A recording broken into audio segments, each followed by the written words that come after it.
বিজেপির অঞ্চলের উপপ্রধানের বাড়িতে হামলা এবং মারধরের অভিযোগ পুলিশের বিরুদ্ধে। গতকাল রাতের এই ঘটনায় চাঞ্চল্য ছড়িয়েছে ভেটাকুড়ি 2 নম্বর অঞ্চলে। ঘটনায় বিক্ষত বিজেপি কর্মীরা দিনহাটা কোচবিহার রাজ্য সড়ক অবরোধ করে পথ অবরোধে সামিল হল আজ। ঘটনার বিবরণে জানা যায়, গতকাল রাতে ভেটাকুড়ি 2 নম্বর অঞ্চলের উপপ্রধান দীপক চন্দ্র বর্মনের বাড়িতে বেশ কয়েকজন লোক পুলিশের পোশাক পরে তল্লাশি চালায়, পাশাপাশি তার ভাইকে বেধড়ক মারধর করে এবং ঘরে থাকা 15,000 টাকা এবং বেশ কিছু প্রয়োজনীয় কাগজপত্র নিয়ে নেয়। এই ঘটনায় আজ ভেটাকুড়ি পাক চৌপতিতে পথ অবরোধ করে পুলিশের বিরুদ্ধে বিক্ষোভ দেখাতে শুরু করে। আমাকে ডাকছে যে সেবক ওর ওষুধ নেওয়া লাগে, যেভাবে ডাকছে আমি শুনি নাই।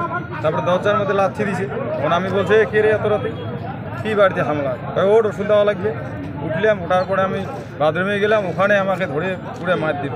তা বললাম, স্যার আমাকে কেন মারলেন, কি অন্যায় করছে?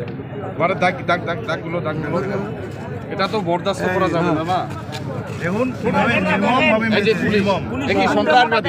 সন্ত্রাসবাদী এসডিপিও টিএমসির নেতাগুলোকে পোশাক পরিয়ে আমাদের বাড়িতে নিয়ে এসে আমার ভাইকে এইভাবে মারা হয়েছে, প্লাস ছিনতাই করা হয়েছে।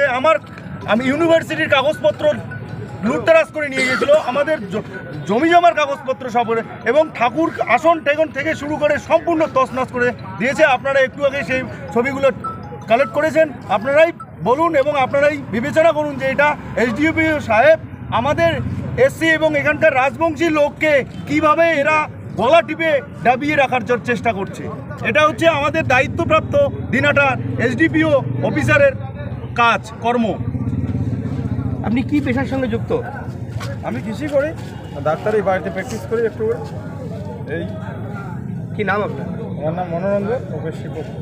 ভেটাকুড়ি 2 নং অঞ্চলের উপপ্রধান দীপক বর্মনের বাড়িতে পুলিশি হামলা এবং ঘর বাড়ি লুটতরাজ করা, এবং ওদের যে ওর ভাই দীপক বর্মনের ভাই একটা ডাক্তারি করে, সেই ডাক্তারির যে টাকা পয়সাগুলো ওই শোকেজের মধ্যে ছিল, সমস্ত টাকা পয়সা নিয়ে চলে গেছে, এবং দীপক বর্মনের স্কুল সার্টিফিকেট থেকে শুরু করে MA সার্টিফিকেট সমস্ত কিছু তছনছ করেছে। এই সব কাণ্ডকলাপ কালকে এসডিপিও সাহেব নিজে উপস্থিত ছিলেন ওখানে।